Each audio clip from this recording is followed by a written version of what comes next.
Hello students, welcome to my YouTube channel Roshan technical classes. आप लोगों ने मेरा पिछला वीडियो देखा होगा, डीसी जनरेटर के ऊपर था। डीसी जनरेटर का पार्ट 1 जो नहीं देखे वो प्लीज पहले पार्ट 1 देखेंगे, फिर आज का वो पार्ट 2 वीडियो देखेंगे, तभी समझ में आएगा उनको।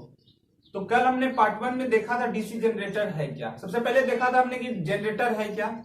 जनरेटर कितने टाइप का होता है? 2 टाइप का, DC generator, AC generator. AC generator को ही हम लोग अल्टरनेटर कहते हैं। डीसी जनरेटर में जो छोटा डीसी जनरेटर होता है उसको डायनेमो कहते हैं। जनरेटर करता क्या है? जो यांत्रिक ऊर्जा को विद्युत ऊर्जा में बदल दे। ये सब चीज हमने कल पढ़ा था। फिर उसका हमने कंस्ट्रक्शन देखा था कैसे रहता है, कि सबसे पहले क्या रहता है, उसमें एक शाफ्ट रहता है जिसके ऊपर क्या रहता है, आर्मेचर। आर्मेचर में स्लॉट बना होता है, खांचा, जिसमें कि वाइंडिंग करते हैं। वही चालक है, वही घूमता है और क्या करता है वो जो उसमें फ्लक्स बन रहा है, मैग्नेट के द्वारा जो फील्ड बन रहा है, चुंबकीय क्षेत्र, मैग्नेटिक फील्ड, उसको वो कट करता है। कट करने से क्या होता है, उस चालक में, उस आर्मेचर में क्या होता है, ईएमएफ उत्पन्न होता है। उसी ईएमएफ को हम लोग फिर सप्लाई लेते हैं कार्बन ब्रश वगैरह के थ्रू। लेकिन वहां पे एक चीज और था, कम्यूटेटर। कम्यूटेटर क्या कर रहा है, वो एसी को डीसी में कन्वर्ट कर रहा है। तो वही चीज आज हम लोग पढ़ेंगे कि जनरेटर जो होता है, उसके आगे अब हम लोग देख रहे हैं कि जनरेटर जो होता है, जनरेटर से हम लोग ईएमएफ जो आउटपुट प्राप्त कर रहे हैं, वो 2 विधि है आउटपुट प्राप्त करने का, है ना। जनरेटर, अभी हम नहीं बोल रहे एसी या डीसी, जनरेटर जनित्र से हम लोग 2 मेथड से हम लोग उसका आउटपुट ले सकते हैं। वोल्टेज, ईएमएफ जो बोलिए, उसका हम 2 मेथड से ले सकते हैं। क्या है मेथड? पहला मेथड है, यहां पे दिख रहा है slip ring method. First method का नाम है स्लिप रिंग मेथड और सेकेंड मेथड का नाम है स्प्लिट रिंग मेथड।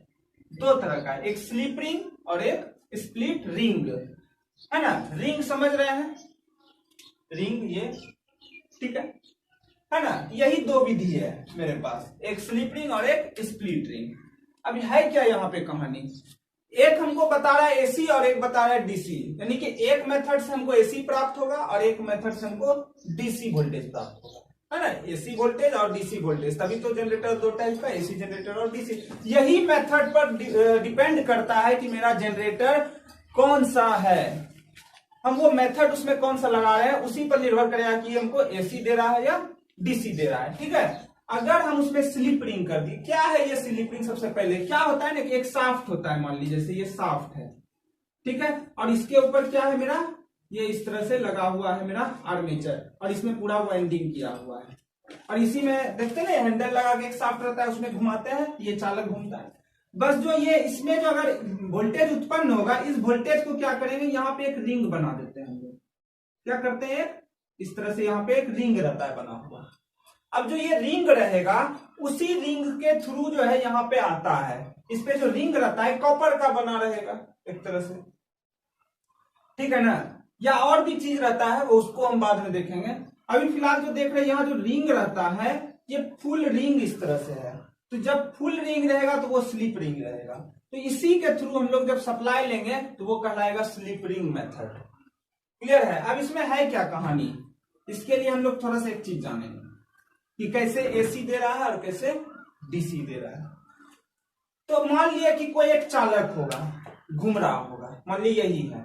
हम लोग जान रहे हैं कि एक राउंड पूरा मारते हैं तो 360 डिग्री होता है ना, 360 डिग्री, ठीक है। मान लिया अगर यहां से चालू करें, यहां से चालू करेंगे तो यहां से यहां जाएंगे तो ये 0 डिग्री है, तो यहां से 90 डिग्री हुआ होगा। 90 से यहां आएंगे तो 180 डिग्री, 180 फिर यहां जोड़ेंगे तो 270 और 270 में फिर इसमें जोड़ेंगे तो 360 डिग्री हो जाएगा, ठीक है। एक पूरा चक्कर होता है मेरा 360 डिग्री का, एक पूरा चक्कर अगर बात करें तो अब यहाँ पे क्या कह रहे हैं हम कि जैसे ही मान लीजिए कोई भी चीज घूमता होगा तो वो पूरा एक चक्कर लगाएगा ना। तो वही चीज है कि मान लीजिए जैसे कि ये चालक होगा, जनरेटर को इस तरह से जो घुमा रहे हैं, अंदर का ये घूमने वाला, यहां से जो चला होगा इस तरह से चला होगा, धीरे धीरे अगर हम लोग देखा जाए तो इस तरह से घूमता होगा वो भी। तो एक ग्राफ हम लोग बना रहे हैं, कैसे देख रहे हैं पूरा कैसे हो रहा है। यहाँ पे इस तरह से जो चलेगा, मान लीजिए चालक इस तरह से घुमा, 0 से स्टार्ट कर रहे हैं, मान लीजिए 0 से जाते जाते जाते जाते जाते क्या हुआ होगा, 90 पे आया होगा। मान लीजिए यहाँ पे 0 डिग्री है, ठीक है, यहाँ पे 90 डिग्री, यहाँ पे 180 डिग्री, यहाँ पे 270 डिग्री, यहाँ पे 360 डिग्री। तो 0 से स्टार्ट किया होगा, तो यहां से 0 से स्टार्ट कर दे, कहां चले गए? 90 पे चले गए। देखिए तो इस तरह से यहां से आते थे 90 पे। अब फिर 90 से पूरा आगे कहां जाएगा? 180 डिग्री पे होगा कि नहीं? कोई भी चीज जब घूमेगा तो एक पहले 90 फिर आएगा 180, तो 90 से कहां चले गया? ये पहले आया होगा 90 पर, है ना, 90 पर आया होगा, अब कहां चले जाएगा? 180 पे चले गया, आधा चक्कर बन गया। अब 180 से कहां चले जाएगा? फिर 270 पे, तो 270 कहां है? यहां है ना। अब फिर 270 से पूरा चक्कर वहां पूरा करेगा तो कहां चले गया? 360 डिग्री। तो इस तरह ग्राफ बना देता है वो। यह ग्राफ किसका है? एसी का। यानी कि स्लिप रिंग मेथड से हमको क्या प्राप्त होता है? एसी प्राप्त होता है। स्लिप रिंग मेथड से हम लोग को क्या प्राप्त होता है? एसी प्राप्त होता है। क्लियर है? अब हम लोग देख रहे हैं split ring method. Split ring method में क्या है कि जो रिंग है उसी को स्प्लिट कर दिया है। स्प्लिट मतलब इस तरह से, अगर ये एक पूरा रिंग होता है ना, एक पूरा रिंग होता, ये मान लिए, इसी को क्या किए? स्प्लिट कर दिए, अलग अलग कर दिए, 2 भाग में बांट दिए। क्लियर है? ये 2 भाग में, कहां पे जो साफ्ट रहता, इस तरह से जो साफ्ट है, यहां पे क्या किया? आधा आधा रिंग कर दिए, आधा इस साइड से रहेगा, आधा बीच में गैप करके। इससे क्या हो रहा है? यहाँ पे ये जो ग्राफ होगा, अब मान लीजिए एक चक्कर इस तरह से जाएगा, यहां गया, अब तो यहां कट गया, या तो एक बार ऊपर ही बनेगा या तो एक बार नीचे ही इस तरह से चलते जाएगा, यानी कि खत्म हो गया। फिर अब ये कब आएगा? फिर ऊपर इधर से आएगा, फिर अब कब आएगा? यहां आएगा, नीचे नहीं जाएगा।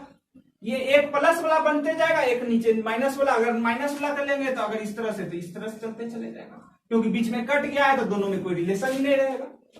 तो ये क्या हो गया? देखिए तो सबका अगर हम टॉप ले, देखिए तो यही तो डीसी होता है, ये डीसी हुआ कि नहीं हुआ? यानी कि स्प्लिट रिंग मेथड का हम लोग यूज करते हैं डीसी प्राप्त करने के लिए।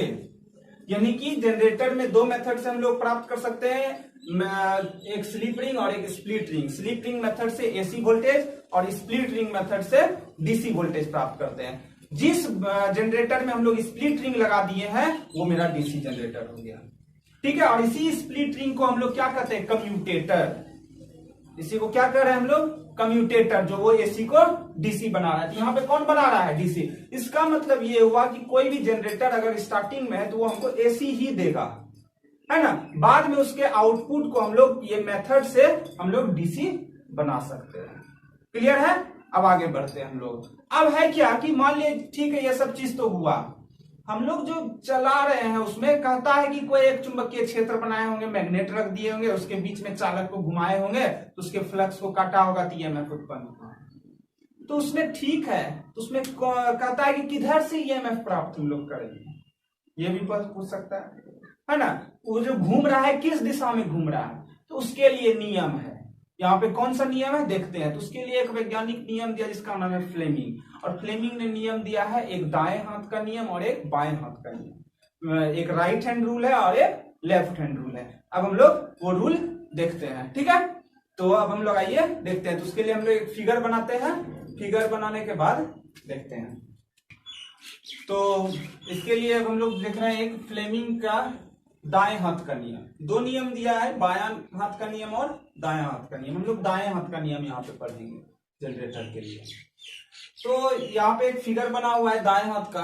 आप लोग फिगर देख के हंस भी रहे होंगे कि फिगर हाथ दिख नहीं रहा है, फिर भी बोर्ड पर जो है सो पता चल रहा है कि ये अंगूठा है, ये फर्स्ट फिंगर है, ठीक है ना, और ये सेकेंड फिंगर है। क्लियर है? तो ये कहना क्या चाह रहा है कि जब हम लोग जनरेटर चलाएंगे तो वो जो बीच का आर्मेचर घूम रहा है, तो किधर किस दिशा में वो घूमेगा, उसका फ्लक्स किस दिशा में है ना, ईएमएफ किस दिशा से प्राप्त करेंगे, ये सब चीज इसमें हमको पता चल रहा है। मेन हमको पता चलता है इसमें ईएमएफ किस डायरेक्शन में रहेगा, ईएमएफ का दिशा किधर रहेगा। दाएं हाथ के नियम से क्या पता करते हैं? ईएमएफ का डायरेक्शन। तो कहता क्या है कि जैसे जनरेटर में वो घूम रहा है तो उसी में हम लोग जो चुंबकीय क्षेत्र है वहीं पर हम लोग दाएं हाथ को रखते हैं इस तरह से। देखिए यहाँ पे किस तरह से रखे हुए हैं, इस तरह से रखना है। अंगूठा देखिए ऊपर है, उंगली इस तरह सामने की तरफ और ये इस तरफ, ठीक है। जैसे जनरेटर होगा तो उसके यहाँ पे हम लोग ऐसे रख देंगे। क्लियर? रखेंगे कैसे? देखेंगे कि वो घूम रहा है किस दिशा में। जिस दिशा में घूमेगा, जैसे वो जनरेटर इस तरह से घूम रहा है ऐसे, तो घूम रहा है, ये देखिए तो ऊपर की तरफ जा रहा है उसका डायरेक्शन। तो अंगूठा जो होगा वो हम दिखाएंगे हम लोग किधर, चालक के गति की दिशा, वो जो कंडक्टर है जो आर्मेचर घूम रहा है वो उस डायरेक्शन में ही दिखाएंगे। तो अंगूठा को इस तरह से इसीलिए उधर रखते हैं। और ये जो फ्लक्स रहेगा, इधर पोल है इधर पोल है, तो यानी कि फ्लक्स इस तरह से जा रहा होगा। तो ये जो मेरा पहला उंगली है, फर्स्ट फिंगर जो है, वो क्या दिखा रहा है हमको, मैग्नेटिक फ्लक्स, चुंबकीय फ्लक्स को दिखाएगा वो। अब हमको बचा कौन उंगली, ये उंगली देखिए, तो ये उंगली किधर दिखा रहा है, अपने आप को हमको बता रहा है, आपको बता रहा है, यानी कि हमको क्या लेना है जनरेटर से, ईएमएफ लेना है। तो ये जो ये सेकंड नंबर उंगली है, ये अंगूठा हुआ, ये पहला उंगली है, जो दूसरा उंगली है, ये हमको क्या बताएगा, ईएमएफ। तो फ्लेमिंग के दाएं हाथ के नियम से हमको ईएमएफ का दिशा पता चलता है। तो हमको प्राप्त होगा, तो अंगुली इधर वाला ही दिशा हमको बताएगा। याद रखने का तरीका यही हुआ। अंगूठा क्या बताएगा कि वो मेरा जनरेटर किस दिशा में घूम रहा है, इस तरह से घूम रहा है, वो हमेशा ऊपर इस तरह से जा रहा है, ठीक है। फ्लक्स हमेशा इस तरह से जा रहा होगा, तब तो उसको काट रहा होगा ऐसे करके, ठीक है। अब ईमेल पूछता है ये क्या बता, मतलब दाएं हाथ के नियम से हमको क्या पता चलता है, क्या पता करते हैं, तो ईएमएफ पता करते हैं, इलेक्ट्रोमोटिव फोर्स पता करते हैं। जनरेटर जो दे रहा है, तो किसको दे रहा है, हमको, तो हम मेरे डायरेक्शन में वो ईएमएफ देगा। क्लियर है। अब एक बचता है बाएं हाथ का नियम। जनरेटर में बाएं हाथ का नियम लागू नहीं होता है। याद रखने का है तरीका, फ्लेमिंग का एक बाएं हाथ का नियम और एक दाएं हाथ का नियम। जनरेटर में हैंडल किस हाथ से मारते हैं, प्रायः जो बाएं हाथ का होगा वो बोलेगा बाएं हाथ, लेकिन हम लोग जनरली बात कर रहे हैं, तो हम लोग राइट हैंड से हैंडल को घुमाते हैं। तो याद रखना है, जनरेटर को दाएं हाथ से घुमाते हैं तो उसमें कौन सा नियम लगेगा, फ्लेमिंग का दाएं हाथ का नियम। याद रखने का तरीका क्लियर है। बचा क्या, बाएं हाथ का नियम फ्लेमिंग का। बच गया मेरा मोटर को बाएं हाथ से चालू कर दो स्विच से। तो फ्लेमिंग का बाएं हाथ का नियम मोटर के लिए यूज होता है, फ्लेमिंग का दाएं हाथ का नियम जनरेटर के लिए यूज होता है। क्लियर है। अब मेरा ईएमएफ उससे प्राप्त होगा, कितना प्राप्त होगा जी, कैसे पता करोगे, तो उसके लिए फॉर्मूला है। फॉर्मूला क्या है, आइए देखते हैं। फॉर्मूला कैसे पता करेंगे, कितना ईएमएफ हमको प्राप्त होगा, कितना वोल्टेज प्राप्त होगा, ठीक है। चलिए, तो EMF equation of DC generator है ये। तो कितना ईएमएफ उससे प्राप्त होगा जनरेटर से, कितना ईएमएफ मीन्स कितना वोल्टेज, यही फॉर्मूला है। क्या कह रहा है formula, E equals to P phi Z N by 60A। ये अब जिंदगी भर याद रखना है, चाहे एग्जाम कंपटीशन देने जाए, चाहे अपना कोई भी एग्जाम टेक्निकल हो, ये फॉर्मूला याद रखना है, चाहे नौकरी भी लगेगा वहां भी जरूरत है, ठीक है। तो E बराबर P phi Z N by 60A, ठीक है। तो E क्या है यहाँ पे, E है ईएमएफ, जिसको कि विद्युत वाहक बल बोल रहे हैं। E बराबर ईएमएफ हो गया। अब है P मतलब नंबर ऑफ पोल्स, पोलों की संख्या। यहाँ पे ये ध्यान देना है, पोलों की संख्या। तो पोल हो क्या रहा है यहाँ पे, पोल मतलब जो कि उत्तर ध्रुव और दक्षिण ध्रुव हमेशा जोड़ा में रहता है। तो पोल जो होगा, जैसे कि कोई चीज चुंबक रहता है, चुंबक में 2 पोल रहता है, उसी तरह रोटर को घुमाने के लिए हमको चुंबकीय क्षेत्र चाहिए। तो चुंबकीय क्षेत्र कैसे बनाएंगे, उसमें चुंबक रहेगा तब ना, या तो अस्थायी चुंबक दीजिए या विद्युत चुंबक बनाइए। पोल तो हमेशा उत्तर ध्रुव दक्षिण ध्रुव रहेगा, तो हमेशा जोड़ा में रहेगा। तो मिनिमम पोल 2 हो सकता है, 4 भी हो सकता है, 6 भी, 2 उत्तरी ध्रुव 2 दक्षिणी ध्रुव, 4 ले सकते हैं, 6 ले सकते हैं, 8 हमेशा जोड़ा में। तो पोलों की संख्या।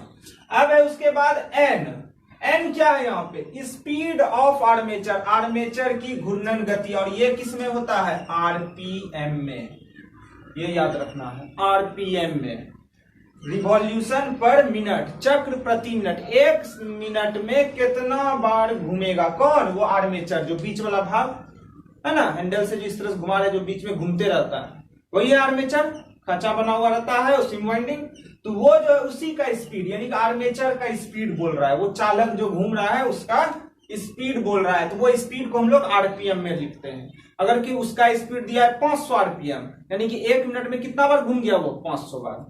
अब है जेड क्या हो रहा है यहाँ पे, number of armature conductor, armature चालकों की संख्या, है ना। आर्मेचर में चालक होगा, बहुत सारा खांचा है, एक खांचा में जो है 100 वाइंडिंग है, उसी तरह 20 खांचा है, तो 20 गुना 100, तो टोटल चालक निकालेंगे ना, तो वही हो गया मेरा जेड। क्लियर है? ध्यान से सुनिए, अगर एक बार एक वीडियो में नहीं समझ में आ रहा है तो उसको रिपीट करके सुनना है, ठीक। अब है ए क्या है? नंबर ऑफ पैरेलल पाथ, समानांतर पथों की संख्या। उसका वाइंडिंग में कितना पैरेलल पाथ, समानांतर रास्ता बन रहा है, वाइंडिंग जो कर रहे हैं इस तरह से, उसका संख्या। बस यहां पे ध्यान देना है, ए का मान होता क्या है? ए का मान पी के बराबर होगा और एक बार ए का मान 2 के बराबर होगा। कब? जब लैप वाइंडिंग होगा। ये जब वाइंडिंग पढ़ेंगे ना हम लोग, समझ में आ जाएगा। वाइंडिंग दो तरह का है, एक लैप वाइंडिंग और एक वेव वाइंडिंग, ठीक है। जब लैप वाइंडिंग रहेगा तो ए का मान किसके बराबर? पी के बराबर, और जब वेव वाइंडिंग रहेगा तो ए का मान 2 के बराबर लेंगे। सवाल में वहां लिखा रहता है कि कौन सा वाइंडिंग है, उसी के अनुसार हमको ए का मान लेना है। इसका हम लोग इस बेसिस पर सवाल देख लेते हैं। अभी हम 2 सवाल देखेंगे इस बेसिस पर, फिर आप लोग भी अपना जो भी सवाल होगा बना सकते हैं घर पर भी। तो इस बेसिस पर हम लोग अभी 2 सवाल देखेंगे और हमको ये फॉर्मूला का यूज उसमें कैसे करना है ये सब समझ जाएंगे। इसके बाद आपको कहीं पर भी कोई कंफ्यूजन नहीं होगा। फिर भी अगर कंफ्यूजन होगा तो कमेंट जरूर करेंगे, ठीक है। तो आइए अब हम लोग सवाल देखते हैं।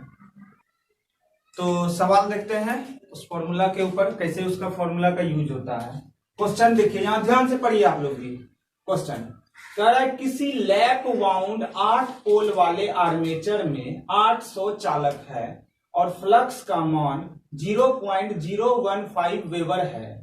यदि आर्मेचर की घूर्णन गति 500 आरपीएम हो तो जनित्र में पैदा हुए विद्युत वाहक बल का मान बताएं। यही बोल रहा है। तो क्वेश्चन देखिए क्या कर रहा है कि कह रहा है किसी लैप वाउंड वाउंड मतलब बंधा, यानी कि वाइंडिंग का बात कर रहा है, जिसमें कैसा वाइंडिंग किया हुआ है? लैप वाइंडिंग किया हुआ है।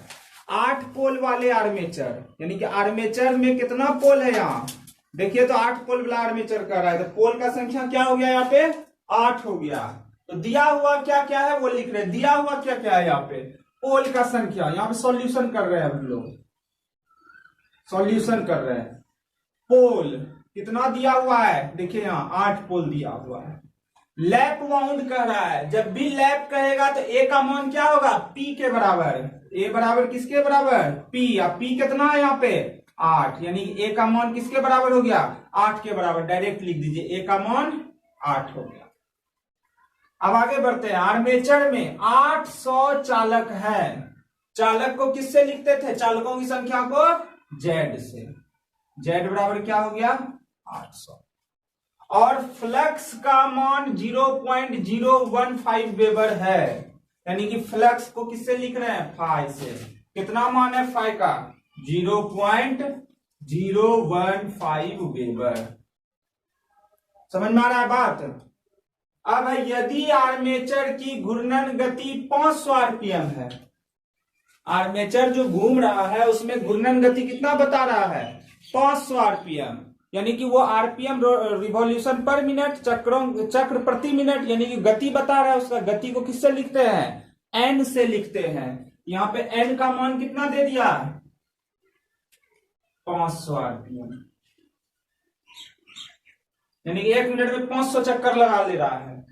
तो जनरेटर में पैदा हुए विद्युत वाहक बल का मान बताए, यानी कि ईएमएफ पूछ रहा है। उसमें जनरेटर में कितना वोल्ट ईएमएफ आएगा? ई का मान पूछ रहा है। कुछ नहीं है सवाल में, फॉर्मूला लिखते हैं। ई बराबर P phi Z N by 60 A, ठीक है।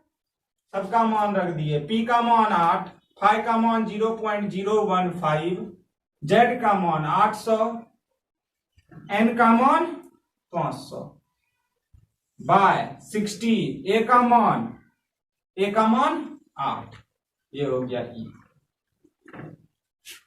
समझ में आ रहा है? सब का मान रख दिए यहां पे। इसको कटाइए, 8 कैंसिल हो गया यहां से, होगा कैंसिल? 8 कैंसिल हो गया यहां से। देखिए ध्यान से, यहां से कटा देंगे अगर तो 8 कैंसिल हो गया यहां से। ये पॉइंट उड़ाएंगे तो 3 जीरो यहां आ जाएगा, 3 जीरो नीचे और 1 जीरो, टोटल 4 जीरो से यहाँ 2 4 जीरो पूरा कट गया। कट रहा है, ध्यान से देखिए तो पूरा कट रहा है। 4 जीरो यहां से अगर हम पॉइंट उड़ा दे, इस पॉइंट को उड़ा दे यहां से, तो कितना आ गया यहाँ पे? 1 2 3 जीरो, ठीक है। 3 जीरो आ गया, यहां से 8 8 कैंसिल हो जाएगा, यहां से 3 और 1 4 जीरो, यहां से कैंसिल हो गया। बचेगा ऊपर क्या था, 15 गुना 8 गुना 5 बटा 6, यही बच रहा है। 2 तिया 6, 3 पचे 15, 2 चौके 8, 5 चौके 20 पंचे 100 वोल्ट। दिक्कत हो तो आप लोग अपने से कटा लीजिएगा। तो यानी कि ईएमएफ यहां पे मेरा कितना उत्पन्न हुआ, ईएमएफ मेरा 100 वोल्ट हुआ। यानी कि ये वाला जनरेटर हमको कितना वोल्टेज देगा, हमको कितना वोल्टेज देगा, 100 वोल्ट देगा। दिख रहा है, अगर नहीं दिख रहा है तो ऊपर लिख देते हैं। कितना हो गया ईएमएफ मेरा, 100 वोल्ट। आप लोग भी अपने से कैलकुलेशन कर लीजिएगा, 100 वोल्ट हो जाएगा। ठीक है, अब नेक्स्ट क्वेश्चन की ओर बढ़ते हैं हम लोग। सेकंड क्वेश्चन देखते हैं। अब पढ़िए ध्यान से, सेकंड क्वेश्चन क्या कह रहा है। कह रहा है किसी 4 पोल वाले वेव वाउंड आर्मेचर में 51 स्लॉट है। स्लॉट का हिंदी खांचा होता है।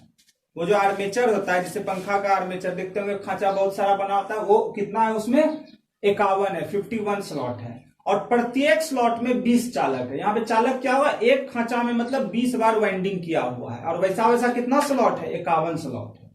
यदि ईएमएफ का मान 375 वोल्ट है, यहाँ पे ईएमएफ का वैल्यू दे चुका है 375 वोल्ट, तो 1500 आरपीएम पर, यानी कि वो जो घूम रहा होगा 1500 आरपीएम पर फ्लक्स का मान बताइए। यहाँ पे ईएमएफ नहीं पूछा, पूछा क्या, फ्लक्स का वैल्यू बताने के लिए पूछा है। पहले जो जो दिया है वो लिख लेते हैं। दिया क्या है यहाँ पे, किसी 4 पोल वाले, यानी कि पोल का वैल्यू कितना दे दिया, 4। कैसा वाउंड है, वेव वाउंड बताए थे, वेव वाउंड रहेगा। तो ए का मान क्या होगा, 2, और लैप वाउंड में ए का मान पी के बराबर। तो यहाँ पे ए का मान क्या हो गया, 2, क्योंकि ये वेव वाउंड है ना, बताए थे।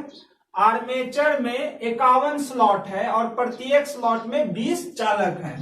देखिए जेड किसको कहते हैं, जेड कहते हैं चालकों की संख्या। तो आप लोग वो सोच रहे होंगे जेड का मान 20 हो गया, नहीं, यहां दे दिया है टोटल 51 स्लॉट है। अगर स्लॉट नहीं देता तब तो डायरेक्ट लिख देते हैं। यहाँ कह रहा है 51 स्लॉट है और प्रत्येक स्लॉट में 20 चालक है, तो टोटल चालक कितना हो गया, तो 51 गुना 20 होगा कि नहीं। यहाँ पे जेड का मान 51 गुना 20, तो कितना हो गया, 2 1 2, 2 पंचे 10, 1020 चालक हो गया जेड मतलब। क्लियर है। अब है यदि ईएमएफ का मान 375 वोल्ट है, यानी कि ईएमएफ कितना दे दिया, 375 वोल्ट, तो 1500 आरपीएम पर, यानी कि एन का मान कितना है, 1500 आरपीएम पर फ्लक्स का मान बताइए, फ्लक्स फाई का मान बताना है। इतना डाटा हमको दिया हुआ है, इसी डाटा के बेसिस पर हमको बताना है। फॉर्मूला सबको पता है, E equals to P phi Z N by 60A। लेकिन पूछ क्या रहा है, फाई पूछ रहा है। देखिए तो 60A को इधर ले जाएंगे, E के साथ गुना हो जाएगा, और पी जेड एन को नीचे ले आएंगे, तो फाई बराबर फॉर्मूला, हमको फाई ना पूछ रहा है, तो फाई बराबर फॉर्मूला क्या हो जाएगा, E के साथ उधर चले गया तो 60 गुना A हो गया, और नीचे आ जाएगा पी जेड एन, इधर आ जाएगा तो पी जेड और एन। किसी को नहीं लिखना ऐसे कोई बात नहीं, डायरेक्ट यहां मन बैठा के सॉल्व भी कर सकते हैं। हम ऐसे कर लिए ताकि आसानी हो जाए। तो फाइव बराबर अब फॉर्मूला में हम पुट कर दे, ई बराबर, ई का मान कितना है 375, 60, ए का मान 2, पी का मान 4, जेड का मान 1020, एन का मान 1500। सॉल्व कर लेंगे, आंसर नहीं आएगा, सॉल्व करेंगे तो इतना वेबर आ जाएगा। 5 फ्लक्स का वैल्यू किस में रहता है, वेबर में रहता है। ये क्वेश्चन का आंसर आप लोग खुद से सॉल्व करेंगे, कुछ नहीं करना है, सॉल्यूशन है अब सिर्फ करना है। तो सबका ये रहा अब काम कि इसको सॉल्यूशन, इसका सॉल्व करके आपको कमेंट बॉक्स में इसका आंसर बताना है कि कितना वेबर इसका आंसर आया। अगर आप लोग समझ गए हैं दोनों सवाल तो इसका भी आंसर आप लोग हमको कमेंट बॉक्स में करके बताएंगे। ये आप लोग का एक तरह से होमवर्क रहा, कुछ है नहीं, मोबाइल से कर लीजिएगा, हमको पता है, आसानी से इसको करके सॉल्यूशन आप लोग कमेंट बॉक्स में बताइएगा। ठीक है, तो आज का वीडियो आपको कैसा लगा, अच्छा लगा तो जरूर लाइक कीजिए, शेयर कीजिए, जो दिक्कत हो तो कमेंट भी कीजिए, और जो सब्सक्राइब नहीं किए हैं, जो आपके फ्रेंड है या कोई भी है जो पढ़ना चाह रहा है, इच्छुक है, उसको बताइए। और उसे भी लाइक करने के लिए बोलिए अगर आपको अच्छा लग रहा है तो। ठीक है, ये मेरा आज पार्ट 2 है वीडियो। आप जो पार्ट 1 नहीं देखे वो फिर से पार्ट 1 देख लें, फिर पार्ट 2 देखेंगे, फिर आगे जो पार्ट 3 आएगा डीसी जनरेटर का वो हम लोग फिर नेक्स्ट वीडियो में देखेंगे। ठीक है, चलिए, थैंक यू।